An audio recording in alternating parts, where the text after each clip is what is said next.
રાજ્યમાં છેલ્લા 24 કલાકમાં માત્ર 32 કેસ નોંધાયા 161 લોકો કોરોના મુક્ત તો એક્ટિવ કેસની સંખ્યા માત્ર 801 પહોંચી કોંગ્રેસના સિનિયર નેતાઓની આવતીકાલે હાઈકમાન્ડનું તેડું સોનિયા ગાંધી સાથે બેઠક થવાની સંભાવના દેશભરમાં 12મી સપ્ટેમ્બરે નીટની પરીક્ષાનું આયોજન કેન્દ્રીય શિક્ષણ મંત્રી ધર્મેન્દ્ર પ્રધાનની જાહેરાત આવતીકાલથી ફોર્મ ભરવાનો થશે પ્રારંભ રાજકોટ ગ્રામ્ય અમરેલી ગીર સોમનાથ ભાવનગરમાં વરસાદ તો જાફરાબાદના દરિયામાં દેખાયો કરંટ દરિયો ન ખેડવાની અપીલ સુરતના ઉધના વિસ્તારમાં અસામાજિક તત્વોનો આતંક જાહેરમાં કરાયો 2 યુવકો પર જીવલેણ હુમલો પોલીસનો કાફલો ઘટના સ્થળે દોડી આવ્યો યુપી સરકારની પોપ્યુલેશન પોલિસી સામે વીએચપીએ પડ્યો વાંધો તો સીએમ યોગીએ કહ્યું વિકાસ આડે વસ્તી વધારે અવરોધ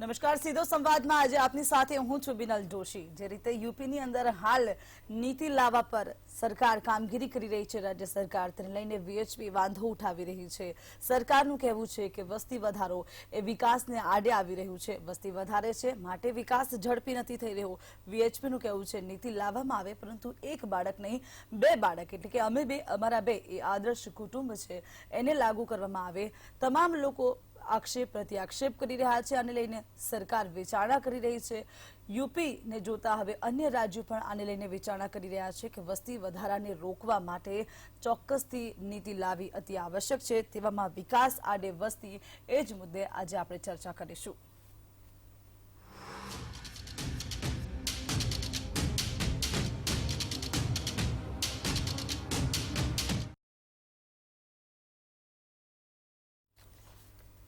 વિકાસ આડે વસ્તી આ મુદ્દા પર આજે આપણે ચર્ચા કરી રહ્યા છે ભારતમાં વસ્તી વધારો તો છે જ યુપીની વાત કરીએ યુપીમાં પણ વસ્તી વધારો છે ત્યાં પણ વસ્તી વધવાને કારણે વિકાસ નથી થતો ત્યાંની રાજ્ય સરકારનું એવું કહેવું છે માટે નીતિ લાવવા પર સરકાર વિચાર કરી રહી છે કે જેમને 2 બાળકો હશે તેમને સરકારી નોકરી આપવામાં આવશે જેમને 1 બાળક હશે તેમને તો પ્રમોશન પણ જલ્દીથી મળશે એટલે કે 1 બાળક રાખવું એ વધારે સેફ રહેશે તેવું કહેવામાં આવે છે રાજ્ય સરકાર દ્વારા જો કે 2 બાળકો સુધીની પરવાનગી આપવામાં આવે છે કે જેને 2 બાળકો હશે તેને સરકારી નોકરીઓ મળશે 2 થી વધારે બાળકો જેને હશે તેને સરકારી યોજનાઓનો લાભ નહીં મળે આજ મુદ્દે આપણે ચર્ચા શરૂ કરીશું આપણી સાથે છે દાનિશ કુરેશી જેઓ મુસ્લિમ અગ્રણી છે દાનિશભાઈ આપ જોડાઈ ચૂક્યા છો અને મહેમાનો આપણી સાથે જોડાઈ રહ્યા છે હું આપને સૌપ્રથમ પૂછીશ કે યુપીમાં યોગી સરકાર કે જે આ નીતિ ઘડી રહી છે અલગ અલગ નીતિની અંદર મુદ્દાઓ આવરી લેવામાં આવી રહ્યા છે યુપી સરકાર દ્વારા અને ટૂંક સમયમાં એટલે કે થોડા દિવસોમાં તેને લાગુ પણ કરી દેવામાં આવશે આપ આ નીતિને કેવી રીતે જુઓ છો જો મને એવું લાગે છે કે ઉત્તર પ્રદેશમાં યોગી સરકાર જે નીતિની વાત કરે છે પોપ્યુલેશન ઉપર કે વસ્તી નિયંત્રણની જે વાત છે તો વસ્તી નિયંત્રણ માટે હું એમ કહી દઉં કે એમાં બપોરે મેં જોયો હતો એ કંઈક ઉલ્લેખ કરી રહ્યા હતા કે ભાઈ વસ્તી જે છે એ વિકાસને આડે આવી રહી છે એવું એ લોકોનું માનવું છે પણ હું એવું માનું છું પર્સનલી કે એવું કંઈ જ નથી વસ્તી અને વિકાસને કંઈ લેવા દેવા નથી એકચ્યુઅલી આ ફેલ્યોર છે યોગી અને મોદી સરકારનો અને આ જે નાકામીનો ઠીકરો છે એ વસ્તી ઉપર એ લોકો ફોડવા માંગે છે બાકી હું આપને સ્પષ્ટ કહી દઉં ભારત કરતાં કંઈક ઘણી વધારે વસ્તી ચાઇનાની છે અને ચાઇના દુનિયાની સુપર પાવરોમાંથી એક છે એ લોકોની પાસે સંસાધનોની અછત નથી એ લોકોની પાસે આપણે જોયું કે કઈ રીતે પેન્ડેમિક ચાઇનામાં પણ રોજ તો હતો જ કે 2 બાળકો હોવા જોઈએ 2 થી વધારે બાળકો મને કમ્પ્લીટ કરી લેવા દો હું કહું એકચ્યુઅલીમાં ભારત દેશ જે છે એ યુવાનોનો દેશ કહેવાય છે યંગસ્તાન કહેવાય છે એક રીતે જોવા જાવ તો અને આ જ નીતિ ચાઇનાએ જે તે સમયે લાગુ કરી હતી જેના કારણે આજે એ લોકોની એજ રેશિયો જે છે એ એપ્રોક્સિમેટલી 39 પ્લસ થઈ ગઈ છે એટલે 40 થી ઉપરના લોકો થઈ ગયા છે જ્યારે આપણે અહીંયા જે વસ્તી છે એ યુવાનોની છે આપણે એ જ ભૂલ કરવા જઈ રહ્યા છે જે ચાઇનાએ કરી હતી વસ્તી નિયંત્રણના નામે જે રીતે એ લોકોએ પોપ્યુલેશન કંટ્રોલ કરવાનું પ્લાનિંગ કર્યું હતું એના કારણે એ લોકોનો દેશ અધેર થઈ ગયો અને આપણે તો વૃદ્ધ થવા તરફ જઈ રહ્યા છે અહીંયા એક વસ્તુ સાફ સમજી લેવાની જરૂર છે કે વિકાસ કરવાની જે વિલિંગનેસ જે હોવી જોઈએ સરકારની રાજ્યની હોય કે કેન્દ્રની એ ક્યાંક ને ક્યાંક એનું ફેલ્યુર છે અને એ ફેલ્યુરનો ઠીકરો જો આ લોકો વસ્તી પર ફોડવા માંગતા હોય તો હું માનું છું કે આ વ્યાજબી નથી. પહેલી વાત છે, તમારે જો સંસાધનની તમને અછત વસ્તીના કારણે લાગતી હોય તો તમારે સંસાધન વધારવાની જરૂર છે. આ સંસાધનનો રેશિયો તમે ચાઇનામાં જોઈ લો. ચાઇના છેલ્લા 30-35 વર્ષની અંદર જે પ્રોગ્રેસ કર્યું છે, કેમ આપણે નથી કરી શકતા? કારણ કે આપણે અહીંયા કોમ્યુનલ સેગ્રીગેશનનું જે politics, main core politician party જે છે આરએસએસ અને એની ભગીની સંસ્થાઓથી એફિલેટેડ, આ લોકો આપણે અહીંયા કોમ્યુનલિઝમનું પોલિટિક્સ કરી રહ્યા છે અને આજે આ વસ્તી નિયંત્રણ કાનૂનને પણ એક યેન કેન પ્રકારે એ લોકો એ રીતે જ ચોંટાડવા માંગે છે કે આ એક સમાજ પ્રત્યે ભાઈ એ લોકોને હમ 5 અમારા 25 એવો આપણે વર્તમાન પ્રધાનમંત્રી અને તત્કાલીન મુખ્યમંત્રી જે તે સમયે આવું ગુજરાત રાજ્યમાં ચુનાવ પ્રચારે કહી ચૂક્યા છે. એટલે એ જે એક માનસિકતા છે, જે ભય અને વાતાવરણ આરએસએસ અને વીએચપી અને સારી રીતે પણ જોઈ શકાય ને કે 100% જોઈ શકાય છે. નીતિ છે એવું તો છે ને કે કોઈ એક જ્ઞાતિ પ્રત્યે છે, બધા જ્ઞાતિને આ તો લાગુ પડવાનું છે. 100% કોઈ પણ જ્ઞાતિ હશે અને 2 બાળકોથી વધારે હશે તો તેને સરકારી યોજનાનો લાભ નહીં મળે, જેથી કરીને લોકોનામાં જાગૃતિ આવે ને તે લોકો જાગૃત થાય કે વસ્તી વધારો અટકે. અને હવે 2 બાળકો છે તો 2 બાળકો બહુ છે. અહીંયા જો હું એક વસ્તુ ક્લિયર કરવા માંગુ છું કે યોગી અને મોદી આ બંનેની જે પોલિસી જે કોન્ટ્રાડિક્ટ કરે છે. કેન્દ્ર સરકારે ગયા વર્ષે સુપ્રીમ કોર્ટમાં એક એફિડેવિટ સબમિટ કર્યું હતું જેની અંદર એ લોકોએ ક્લિયર કટ કીધું છે કે અમે ફેમિલી પ્લાનિંગ બાબતનો કોઈ પણ કાયદો લાવવા ઈચ્છતા નથી કે માંગતા નથી. બીજી બાજુ તમે જોવા જાઓ તો યોગીજી હવે એક નવો કાયદો યુપી માટે લાવવાના પ્રયાસો કરી રહ્યા છે. યુપીની વસ્તીના કારણે પહેલા પણ એ રાજ્યના ઘણા ખરા ટુકડા કરીને જુદા જુદા નાના નાના રાજ્યો બનાવવામાં આવ્યા છે. સંસાધનોની અછત જે છે, દેટ ઇઝ ધ ફેલ્યુર. વાંધો શું છે? વાંધો એટલા માટે છે કે ફેમિલી પ્લાનિંગ એ દરેક નાગરિકનો પર્સનલ મંતવ્ય હોવો જોઈએ, પર્સનલ લાઈફ ડિસિઝન હોવું જોઈએ. અને આ રીતના તમે જો કોઈ પણ યેન પેન પ્રકારે ઠોકી બેસાડવા માંગતા હોય કાયદાઓ, તો આવા કાયદાઓ ના હોવો જોઈએ. લોકોને તમે ઉજાગર કરો, લોકોને અવેર કરો, લોકોને આ બાબતે તમે જ્ઞાન આપો, દેટ ઇઝ ગુડ. માણસો, નાગરિકો સ્વેચ્છાએ આ સ્વીકારશે એ વધારે સારું છે ઇન્સ્ટેડ ઓફ મેકિંગ લો. હા, એટલે જ જે નાગરિક ઈચ્છતો હશે કે મને સરકારી યોજનાના લાભ જોઈએ છે, મને આગામી સમયમાં સરકાર સાથે જોડાવું છે, તો એ 2 બાળકોથી વધારે બાળકો નહીં લાવે, તે તેને આવકારશે. અને જેને નહીં આવકારવો હોય તે યોજનાનો લાભ નહીં લઈને આગામી સમયમાં 2 થી વધુ બાળકો લાવશે. વેલફેર પોલિસી માટે કોઈ બી દિવસ સિટીઝનમાં ફેર ના હોઈ શકે. નાગરિકને જે કઈ સુવિધાઓ મળે છે એ નાગરિકોના ટેક્સમાંથી મળે છે અને સરકાર આ રીતની દોહિલી નીતિ ના કરી શકે કે એક નાગરિકમાં ને બીજા નાગરિકમાં ફરક કરે. That is the violation of the constitution that which is cannot be accepted. એક વસ્તુ બિલકુલ ક્લિયર થઈ જવી જોઈએ કે વેલફેરની પોલિસી, એક હું તમને અહીંયા એક વસ્તુ સાફ કહેવા માંગુ છું કે જે યોગી સરકાર જે વાત કરી રહી છે કે ભાઈ સરકારી નોકરીમાં ઇન્ક્રીમેન્ટ મળશે, પ્રમોશન મળશે, તો એ ક્યાંક ને ક્યાંક વાત કરે છે ભણેલા ગણેલા વર્ગની. અને આ જે વસ્તી વધારાનું ક્યાંય બી જે આપણે એક પ્રકારનું દૂષણ કહીએ એ અજ્ઞાનતા અને અભણ પ્રજાની અંદર વધારે છે. તો તમે એ લોકોને કઈ રીતે કંટ્રોલ કરશો? એ લોકો સરકારી નોકરીમાં નથી, એ લોકોને સરકારી યોજનાઓ તો એમ લાભ નથી મળતો. ભ્રષ્ટાચાર સિવાય આપણે ક્યાંય કોઈ નાનામાં નાનું રાશનિંગ કાર્ડ આપણે બનાવવું હોય તો એના માટે આપણે ભ્રષ્ટાચારમાંથી લિપ્ત પ્રોસેસમાંથી પસાર થઈને આપણે કરવું પડતું. આ પરિસ્થિતિની અંદર તમે યોજનાઓની વાત કરો છો. મુખ્ય જે વસ્તુ છે એક હેલ્થ અને એક એજ્યુકેશન, જે કેન્દ્ર અને રાજ્ય સરકારની જવાબદારી છે. શું હું એમ પૂછવા માંગુ છું યોગીજીને અહીંથી કે શું યુપીના તમામ યુવાઓને એ લોકો એજ્યુકેશન ફ્રી કરી શક્યા છે? શું હેલ્થનું ઇન્ફ્રાસ્ટ્રક્ચર એમના માટે છે કે આખું યુપી માંદું પડે તો એમની પાસે? તો આ કોઈ ઇન્ફ્રાસ્ટ્રક્ચરની વાત નથી કરતા જે દરેક નાગરિક માટે એસેન્શિયલ અને જરૂરી છે. ઇન્સ્ટેડ ઓફ ધેટ એ લોકો પોલિસી પ્લાનિંગના, પોપ્યુલેશન પ્લાનિંગના નામે જે રીતના કાયદાઓ ઠોકી બેસાડવા માંગે છે, મને નથી લાગતું કે આ સસ્ટેન કરી શકશે. આપણી સાથે સુરતથી સૈયદ શકીલ જોડાઈ ચૂક્યા છે, જેઓ વરિષ્ઠ પત્રકાર છે. શકીલજી, આપનું પણ સ્વાગત છે મંતવ્ય ન્યૂઝમાં. હું આપને પૂછીશ કે જે રીતે યોગી સરકાર વિચારણા કરી રહી છે, ટૂંક સમયમાં આ નીતિઓને લાગુ કરી દેવામાં આવે છે, આપ કઈ રીતે જુઓ છો આને?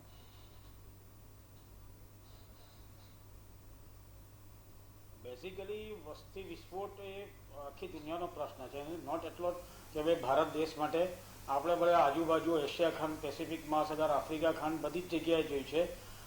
આ વસ્તી વધારા પાછળ જે બેઝિક વસ્તુ જે છે તે વસ્તુ હમણાં હું જે ભાઈ બોલતા હતા તેમણે બહુ સારી વાત કરી કે લોકોની અંદર વસ્તી વધારા માટે કાયદો બનાવવો, તેના કરતાં વિશેષ વાત એ છે કે લોકોની અંદર જાગૃતિ આવે, શૈક્ષણિક રીતે તે લોકોનું સ્તર ઊંચું આવે. ખાસ કરીને મહિલાઓની અંદર જ્યાં સુધી આ અંગે જાગૃતિ નહીં આવશે ત્યાં સુધી આપણે બહુ વસ્તી વધારાને કંટ્રોલ કરવામાં તમે ગમે કેટલા કાયદાઓ બનાવો. એક વખત સંજય ગાંધીએ દેશની અંદર નસબંધીનો કાર્યક્રમ મૂક્યો તો બહુ મોટો વિરોધ થયો. અને ત્યારે આપણે જોતા તે સમયના અમારા જે વડીલો છે તો વડીલો પણ કહેતા હતા કે પુરુષો ઘર છોડીને ભાગી જતા હતા. તો આ કાયદાઓથી છેલ્લે આ વસ્તી વિસ્ફોટ અટકાવી શકાય છે કે કેમ તે બહુ મોટો પ્રશ્ન છે. આજે નીતિશ કુમારે પણ યોગી સરકારની આ નીતિની ટીકા કરી છે કે ભાઈ આવા પ્રકારના કાયદાઓથી વસ્તી નિયંત્રણમાં આવી શકવાની બહુ શક્યતા ઓછી છે એવું નીતિશ કુમારે પણ આનો વિરોધ કર્યો. સાથે સાથે વિશ્વ હિન્દુ પરિષદે પણ યોગી સરકારની વસ્તી નિયંત્રણની પોલિસીની ટીકા કરી છે. આ બહુ મોટી વાત છે કે વિશ્વ હિન્દુ પરિષદે પણ યોગી સરકારની આ મોડિફાઈડ વસ્તી નિયંત્રણની પોલિસીની ટીકા કરી છે. એ બહુ નોંધપાત્ર વાત. અગત્યની વાત એ છે કે જે ગરીબ છે, જે પછાત છે, શૈક્ષણિક તે લોકોની અંદર વસ્તી વધારા કે ભાઈ 2 બાળકો હોવા જોઈએ એ લોકો આ ભાઈએ અગાઉ વાત કરી છે એમ કે મોટો વર્ગ એવો છે આ દેશની અંદર જે સરકારી યોજનાઓનો લાભ નથી લેતો, સરકારી નોકરીઓમાં જે લોકોને કોઈ રસ નથી, જે લોકો જરાય પણ ક્યાંય પણ સરકારી યોજના કે સરકાર સાથે તેવા લોકોમાં વસ્તી નિયંત્રણની વાત કરવી એટલે એક હાસ્યાસ્પદ બનશે, કાયદો હાસ્યાસ્પદ બની જાય. બેઝિકલી વાત એ છે કે જ્યારે સરકાર આ વસ્તી નિયંત્રણમાં લેવા માંગતી જ હોય તો વસ્તી નિયંત્રણમાં લેવા માટે સરકારે મૂળભૂત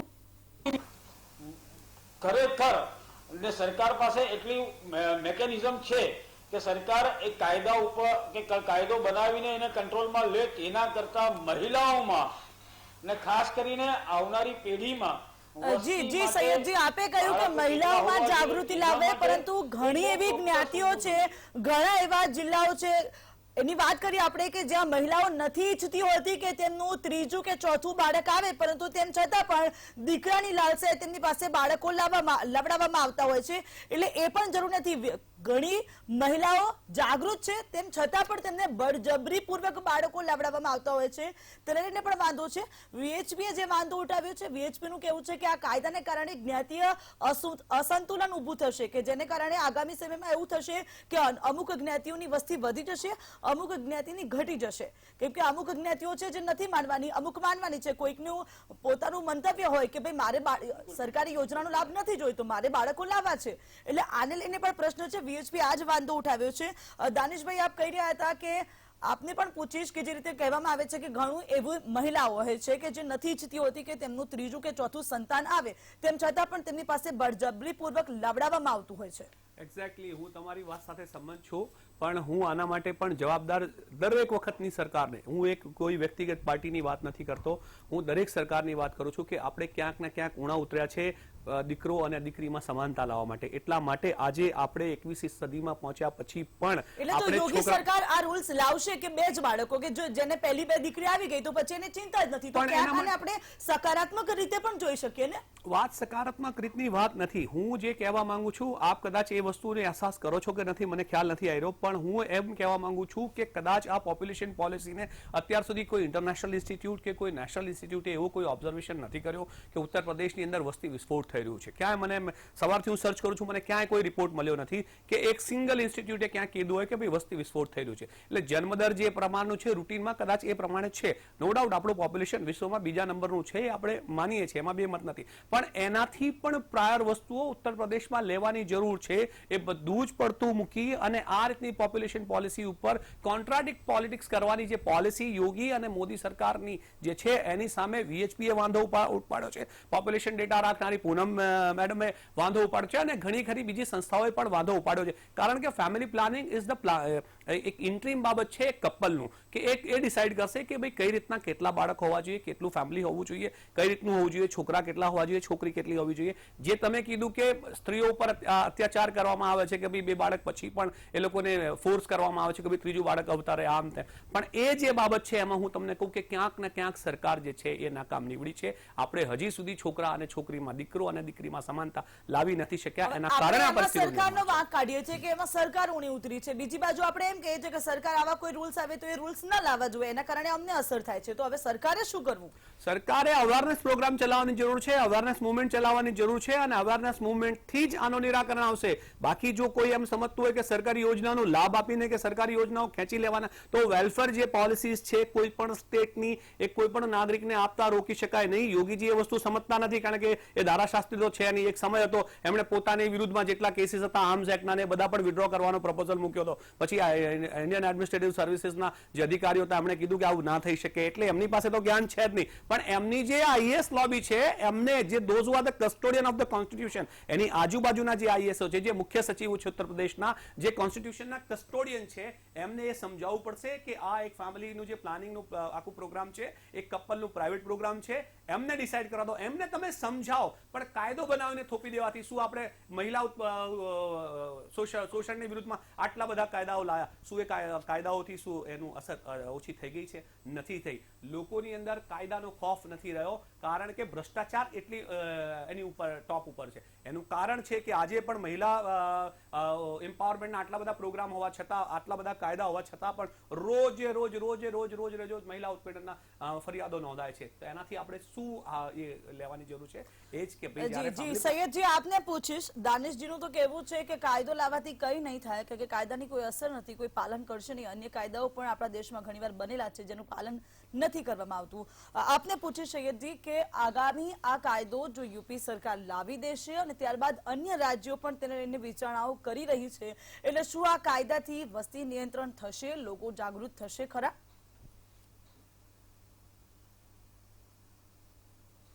હું એ જ કહેવા માંગુ છું. પહેલા પણ મેં એમ કીધું કે ભાઈ મહિલાઓમાં જાગૃતિ લાવવાની જરૂર છે.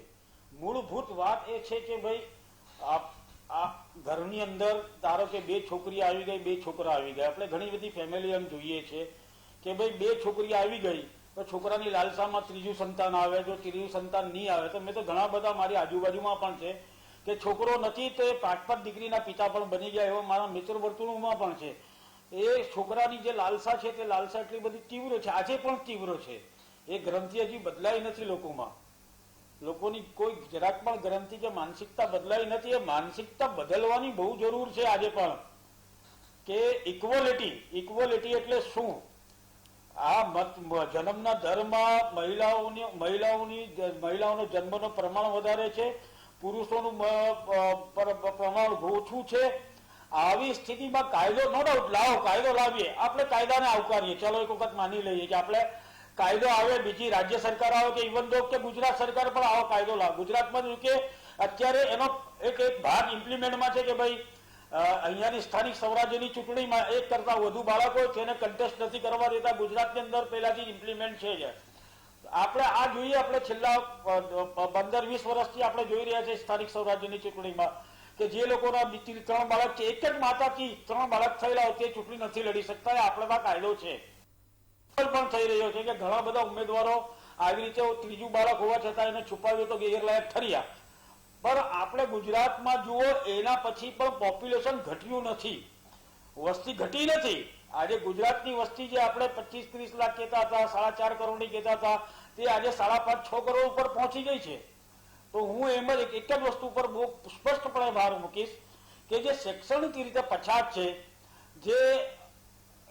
જેમની પાસે જાગૃતિ નથી કે ભાઈ આપણા સંતાનને આપણી આર્થિક પરિસ્થિતિના કારણે આપણે કેટલા સંતાનો જોઈએ છે, આપણે કેટલા સંતાનો જન્મ આપી શકાય, એ બધી આખી નીતિ એ ઘરે જઈને જે આપણે એના માટે મૂળભૂત રીતે મેકેનિઝમ કરવાની જરૂર છે. ને પાયાની વસ્તુ પણ આ જ છે. કોઈ પણ સરકાર હોય, હું એમ નથી કહેતો કે આ સરકાર કે તે સરકાર, કોઈ પણ સરકારે, યોગીની સરકાર હોય કે રૂપાણીની સરકાર હોય કે ગેહલોતની સરકાર હોય કે શિવરાજસિંહ ચૌહાણની સરકાર હોય કે દિલ્હીમાં કેજરીવાલની સરકાર હોય, મૂળભૂત વાત એ છે કે જ્યાં સુધી પારિવારિક જાગૃતિ નહીં આવશે તો એ વસ્તી નિયંત્રણ અશક્ય છે. વસ્તી નિયંત્રણ કરવા માટે સરકાર પોલિસી બનાવે, કાયદો બનાવે, એને વેલકમ કરીએ, પણ સાથોસાથ સરકારે એની સાથે મોટા પ્રમાણમાં ગામડે શેરીએ જઈને લોકોમાં આ પ્રકારની જાગૃતિ લાવવાની જરૂર છે. પણ સૈયદજી તમે એમ કહો કે ભાઈ આપને નોકરીમાં એ તમને પૂછીશ કે જે promotion રીતે મળશે, ખાસ તમને સરકારી મળશે. નોકરીને લઈને અમુક વર્ગ હોય છે કે જે ઈચ્છતું હોય છે કે અમે સરકારી નોકરીઓ મેળવીએ, સરકારની યોજનાનો લાભ મેળવીએ, એટલે ક્યાંક ને ક્યાંક આ કાયદો જો આવી પણ જાય તો આ વર્ગ છે જેને અસર થશે તે જરૂરથી ઈચ્છે કે જો મને સરકારી નોકરી છે, મારે એક બાળક હશે તો મને પ્રમોશન જલ્દી મળશે, તો એ આવકાર્ય છે, એ ઈચ્છે કે મારે એક જ બાળક આવે, હું બીજું બાળક નહીં લઉં જેથી મને જલ્દી પ્રમોશન મળે, તો તેના કારણે પણ સરકાર જે ઈચ્છે છે તે શક્ય તો બનશે જ ને. બનશે 100% ના નથી પડતા આપણે. પણ એ ધારો કે એ બાળકને કુદરતી કે અકુદરતી મોત થઈ ગયું બેન બિનલબેન, તો શું કરશો? એ બાળક એક જ બાળક છે એની પાસે, એ માતા પિતાનો એક જ સહારો છે, બીજું કઈ નથી, કોઈ આશરો નથી, કશું જ નથી. એક માનવીય અભિગમ પ્રમાણે મને કહો કે એ એક જ બાળકને જન્મ આપ્યો ને એમ કહે કે બસ ઇનફ, ને ધારો કે એ બાળકનું કુદરતી કે અકુદરતી રીતે કોઈ પણ રીતે મોત થયું, એ માતા પિતાઓનું શું? એ પણ એક પ્રશ્ન આવીને. તો પોલિસી સર્વગ્રાહી એવી રીતે બનાવવી જોઈએ. હું એમ નથી કહેતો કે પર્ટિક્યુલર 2 બાળકો કે 3 બાળકો, તમે એના પર વિચાર કરો, હજુ પણ પુખ્તપણે વિચાર કરો. આ કાયદાની ચરમસીમાએ જઈને કે જે પાસે બીજા એમનો કુદરતી બાળક કુદરતી બાળક મરી ગયું, એક જ હશે ને મરી ગયું, 2 બાળકો છે ને બંને બાળકો કોઈ રીતે મરી ગયા, કોઈ અનિચ્છનીય ઘટના બનીને એમાં ગુજરી ગયા, તો ત્યાર પછી એ વાલીઓનું શું, એમનો આશરો કોણ? તો પોલિસી એવા પ્રકારની બનવી જોઈએ કે જેનાથી બાય ઇફેક્ટ કે બાય ડિફેક્ટ કોઈ પણ ઘટના બનતી હોય ત્યારે પણ એમને એ યોજનાનો લાભ મળવો જોઈએ. અને એમને બાળકોને, એમને જો બાળકો ટોટલ ગુમાવી દીધા અને કોઈ બાળક ના હોય તો ત્યારે પણ એ પોલિસીમાં આમેજ કરવું જોઈએ કે ભાઈ એ લોકોની પાસે એક જ બાળક હતું ને ગુમાવી દીધું, તો એ લોકોને એવા અધિકારો હોવા જોઈએ કે બીજું બાળક જન્માવી શકે. તો સર્વગ્રાહી પોલિસી કે જે સમાજની માનવીય અભિગમની ચરમસીમાએ જઈને સરકારે પોલિસી બનાવવાની હોય, ઉભરક અલેલ ટપ્પુ જેવી પોલિસી બેન ની હોય ને તે વધારે સારું છે. કારણ કે હવે આપણે આગળ વધી રહ્યા છીએ, 21મી સદી તરફ આપણે 21મી સદીમાં છીએ. 21મી આજે પણ તમે જુઓ કેટલી બધી અંધશ્રદ્ધાઓ છે.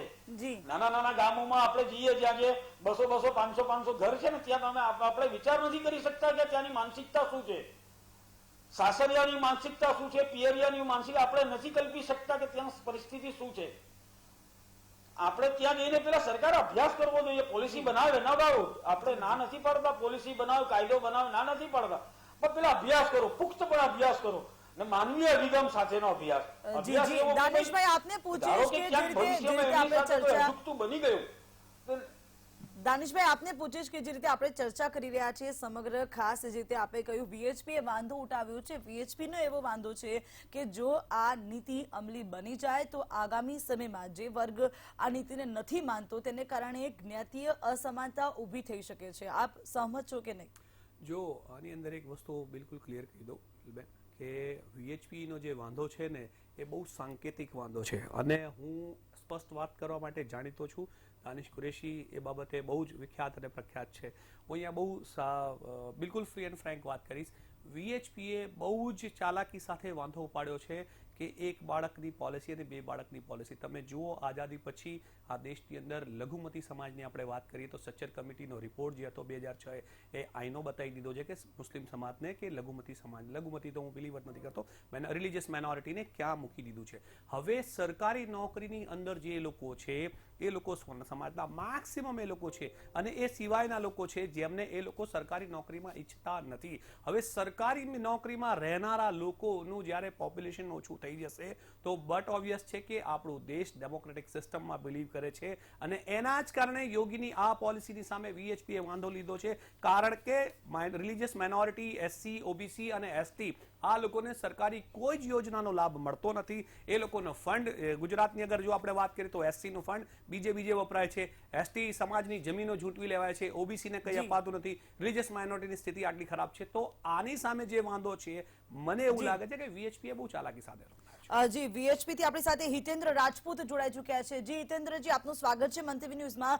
જે રીતે યુપી ની અંદર યોગી સરકાર નવી નીતિ ઘડવા જઈ રહી છે કે 2 બાળકો અને જેને 1 બાળક હશે તેને તો ઝડપી લાભ મળશે, વીએચપી આનો વાંધો ઉઠાવ્યો છે. વીએચપી નું કહેવું છે કે 1 બાળકની નીતિ યોગ્ય નથી, જો કે 2 બાળક આદર્શ કુટુંબ છે તેને અમે આવકારીએ છીએ. આપ આ કાયદાને, આગામી જે નીતિ છે યોગી સરકારની, તેને કઈ રીતે જોવો છો?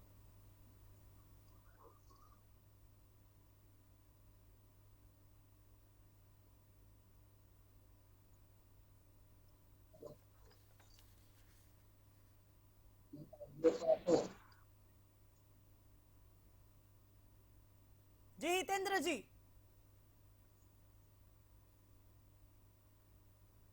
આપના સુધી પહોંચી રહ્યો છે મારો અવાજ?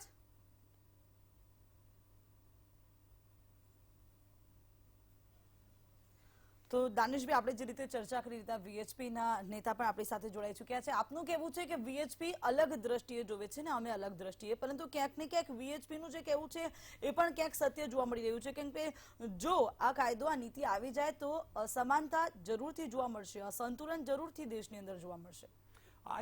હું આની એક વાત એમાં વિશેષ એડ કરીશ કે આ જ કાયદો જ્યારે ગુજરાતમાં પંચાયતના ઇલેક્શન અને નગર નિગમના ઇલેક્શન માટે લાગુ કર્યો ત્યારે વીએચપીએ વિરોધ નતો કર્યો. એ સાંકેતિક છે બહુ જ. આજે તમે જુઓ ડ્રાફ્ટિંગમાં કંઈ બહુ વધારે ચેન્જ નથી. યોગી સરકારનો અને જે તે સમયની ગુજરાતની સરકાર હતી એ સરકારના ડ્રાફ્ટિંગમાં કંઈ બહુ વધારે ચેન્જીસ નથી. એમણે ઇન્ક્રીમેન્ટ અને પ્રમોશનની જે વાત કરી છે એક બાળકથી, એ સિવાય બાકી બધું તો લગભગ સેમ છે. પણ અહીંયા જોવાની વાત એ છે કે હું તો ફરીથી રિપીટ કરીશ કે જિલ્લા પંચાયત અને નગર નિગમના ઇલેક્શનની અંદર જે રીતે તમે રિસ્ટ્રિક્શન મૂક્યા છે એકચ્યુઅલીમાં બી આ એન્ટી કોન્સ્ટિટ્યુશનલ છે. કારણ કે તમે એમએલએ, એમપી અને એમએલસી માટે કેમ કાયદો નથી મૂકતા? મૂકીને જોઈ લે. જો આ મૂકવા જાય તો અડધાથી વધારે ભાજપમાંથી લોકો રાજીનામું આપીને જતા રહેશે. કારણ કે નેતાઓ છે એમના 2-4 બાળકો છે. સમયનો અભાવ છે એટલે આપને અટકાવવા માંગીશ.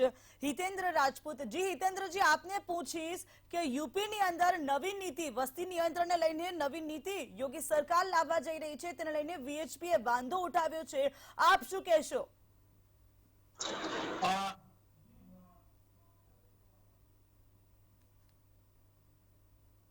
નીતિ છે એનું સ્વાગત કરીએ છીએ, પણ થોડોક આ નીતિમાં જે સુધાર કરવાની જરૂર છે. અમે જે ભાગ 2 છે એમાં સમર્થન નથી આપ્યું. અમે એને સુધાર માટે નીતિ જે આયોગ છે ત્યાં કાયદો જે ઘડે છે એને અમે આજે અમારા જે અધ્યક્ષ છે આલોક કુમારજી એમને પત્ર લખ્યું છે અને જે અમારા જે વાંધાઓ છે એ જાહેર કર્યા છે અને કીધું છે કે આજે એક બાળકની જે નીતિ છે એ ક્યાંક અસમાનતા ઊભી કરે છે.